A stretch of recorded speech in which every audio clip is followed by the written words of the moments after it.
This video should be somewhat of a review for you because in the last unit on research, we talked about identifying relevant and irrelevant research as we looked at our career topics.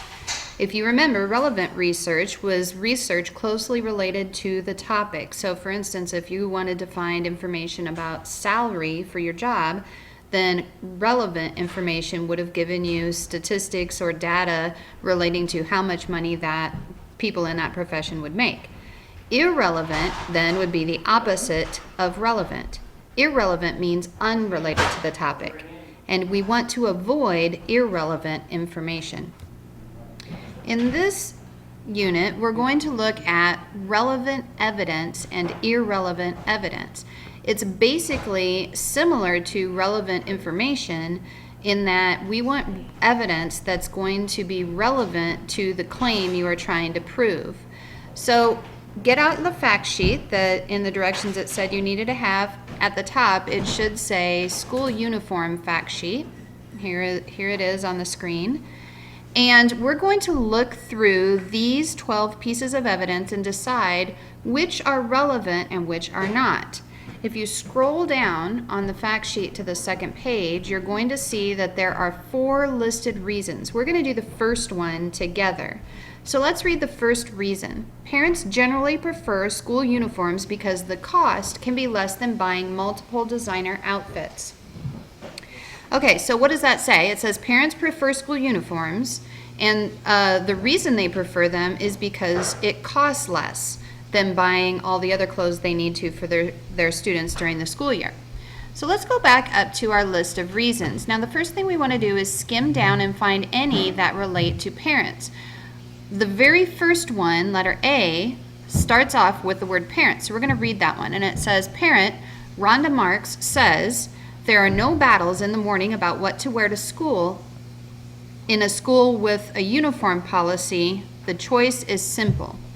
Okay, so on that piece of evidence, it does have a parent, and she is saying that she does like the school policy. So that is relevant to the first part of that reason. However, if you'll remember, the second part of that reason is about the cost, that parents generally prefer school uniforms because it costs less.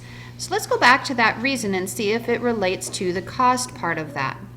Well, her quote says, there are no battles in the morning about what to wear to school in a school with a uniform policy.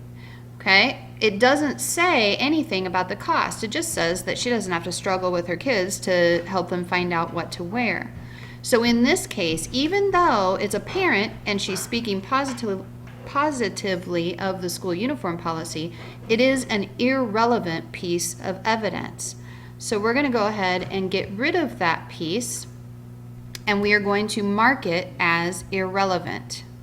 You can also just put the letter I next to that A so you remember that that is an irrelevant detail, but definitely mark it in some way so that we don't have to come back and look at this again for the other choices. Okay, so moving on. Now we are scanning down to look for the word parent again, because remember, our reason deals with parents liking the uniform policy. And if you skim down there, letter C says a parent with children who attended both a U.S. public school followed by a U.K. public school says, I know I spent less money and needed far fewer items of clothing for my children when they wore school uniforms. Okay, in this case, we're looking for 2 things. Does the parent support the school uniform policy? And the answer is yes. And the second thing we're looking for is, does this parent's reasoning go along with the cost of uniforms? And the answer to that is also yes, because it says, I spent less money. And so this one is actually a relevant reason for, or a relevant piece of evidence for our first reason. So on your paper, you can write the letter C next to the first reason. Parents generally prefer school uniforms because of the cost. And I'm just going to copy and paste this down here so we remember that this was our reason, or a piece of evidence that we put with that reason. Okay, we know that there are going to be 2 pieces of evidence for each reason here, so we still have 1 more to find. So let's scan down the list again. That was letter C, so let's start at D and skim down and see if we can find anything else that has the word parent in it. Another way you could do this to be very easy is do Control F at the top and type in the word parent. And that's going to highlight all of the parents in there. And so then you can easily see that letter E has the word parents in there. So let's read letter E and see if that pertains. According to Principal Vance Smith, because students are identified by their school clothing, teachers and parents can easily see those who belong in school. This can be helpful on field trips and in an emergency.